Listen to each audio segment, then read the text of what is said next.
Change is no more evident in the world economy today than in the very near-term forecasts themselves. In COVID-19, we are dealing with an event and a response that no living economist has seen or studied before.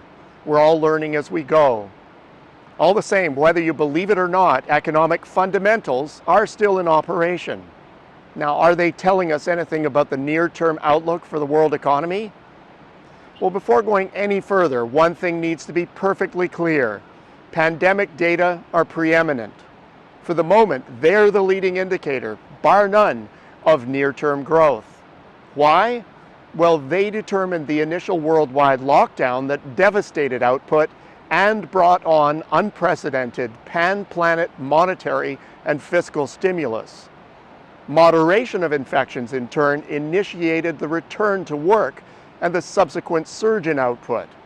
Today's big question concerns second wave infections and what kind of full or partial shutdowns might be required. A second critical forecast factor is the prior state of the economy. How were we fixed before we got into this fix? Unlike the global financial crisis, we didn't enter this downturn with a large overhang of cyclical excess. In fact, it was quite the opposite. A decade of substandard growth left us with significant room to grow. Evidence of pent-up demand across OECD nations was abundant, and COVID-19 conditions have only added to the pent-up pressure, with precautionary prudence and a lack of things to spend on spiking bank balances and savings rates. All this suggests fundamental resilience, and at the very least, the potential to rebound from the current mess. Well, this is one of the key reasons for a third factor, the aggressive rebound in current key indicators. Retail sales are back to pre-COVID-19 levels in the United States, the European Union, and here in Canada, among others. Export data is also zooming back to the pre-pandemic mark, hitting the 94% threshold in Canada during July. Stock markets, which are a key leading indicator, are euphoric, and key commodity prices are doing far better than initially expected. Now, fueled by these sources of growth, total production across the economy, it now seems to be just over halfway back. It's a great achievement, but there's clearly still a long way to go. Now, at this point, it's back to the pandemic. We have countries that are going back into full lockdown. Others are isolating problem zones or imposing regional lockdowns. In not a few cases, it's stoking public unrest. Now, put it all together, and it looks like the fast start is giving way to a more moderate global growth path. EDC Economics' Fall 2020 Global Economic Outlook reveals that the current aggressive growth is paving the way for a 6.6% increase in the world economy in 2021. That's pretty hard to fathom when many are still coming to grips with the 4.3% global contraction this year, an unthinkable turn of events from 2019's moderate to fair 2.9% growth performance. Next year's outlook is far from fanciful, though. By the math, 6.6% growth does not get us back to pre-pandemic levels of activity.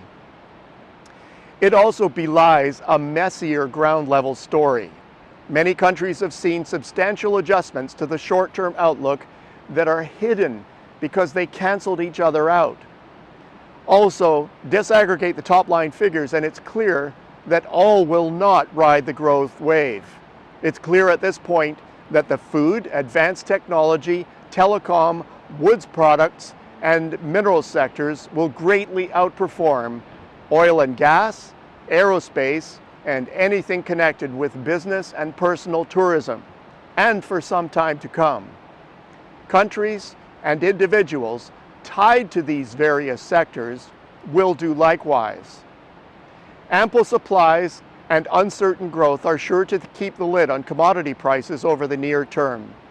Interest rates are ultra low and will be so for ultra long. Currencies will experience localized volatility, but in general are expected to see very modest movement over the medium term.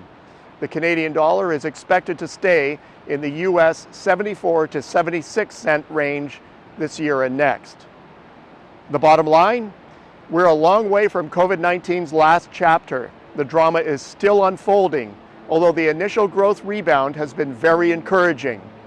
In spite of this, don't expect fast to last.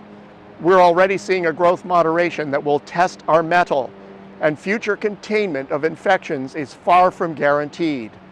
Resumption of the Northern Hemisphere's school season is a key test of the system, and we'll be watching events closely. For now, we take comfort in the economy's current resilience, potent stimulus, and pent-up spending. If containment goes well, the economy still has key sources of firepower. Until next week, I'm Peter Hall.